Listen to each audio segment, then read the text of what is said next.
I think as far as Bhartiya culture is concerned, you think of it as the journey of the human civilization. So while one may be tempted to glorify it as perhaps the epitome of perfection, I would steer clear of it and to simply call it the journey of the human civilization with all its, let's say, pitfalls and its perfections. So therefore, when you approach any other culture, there is a tendency to, let's say, glorify it. And there is a tendency to add a lot of, let's say, embellishments to it. You don't need to do that with Bharatiya culture for two reasons. One, because at least I believe that it happens to be the oldest. And therefore, like Dharma, instead of looking at it from a value addition perspective as to whether it is good or bad, I would simply say it is what it is. And therefore, if you look at most of our customs, or let's say the way we have structured a society, it has a certain element of being organic, which is to say that you try and meld as much as possible without making too much of a change in individual customs, which makes it possible for you to forge a larger, let's say, identity without having to give up a lot of sub-identities. So, while I'm not a student of anthropology and I certainly cannot claim to be, let's say, an expert on the particular subject, assume for a moment that there was perhaps a racial component to this culture at some point of time, or an ethnocentric component to this culture at some point of time. I think this is perhaps one of the few cultures which was quick enough to give up that particular component and to focus more on consciousness as opposed to race. So therefore, each time, whenever we have contentious discussions about, let's say, the Aryan invasion theory, so on and so forth, one attempt is to negate that particular theory, which I think must be done, provided there is a scientific basis. But as a lawyer, I would look for a plan B argument, which is that assume for a moment that the Aryan invasion theory is a reality. Let's assume that is indeed the case. So what would be my next question? So what? The question then would be, has this particular culture retained its, let's say, Aryan sense from a racial perspective? Or has it tried to open its doors more from a knowledge and consciousness perspective?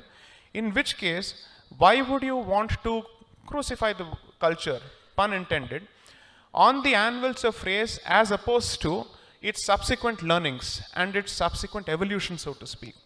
So, I am not in a position to say that the out of India theory or the out of Africa theory has more evidence than the Aryan invasion theory. That's for subject matter experts to speak. I am happy to proceed with the argument that assuming for a moment it was, let's say, there is an Aryan element to it which is racial in nature.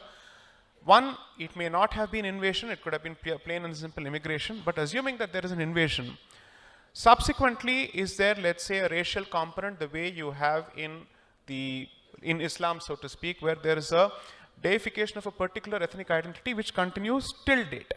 Okay, so therefore, according to me, of all the things that Max Muller said, which I don't subscribe to significantly, but the one thing that I certainly think makes a lot of sense is that given the longevity and the sheer, let's say, length of or the duration of this particular culture's journey, so to speak, there are perhaps no mistakes which have been committed here which have not been committed elsewhere. And perhaps there are no better things that we have done which don't exist elsewhere. So the good, bad, and the ugly, they all exist in this particular crucible.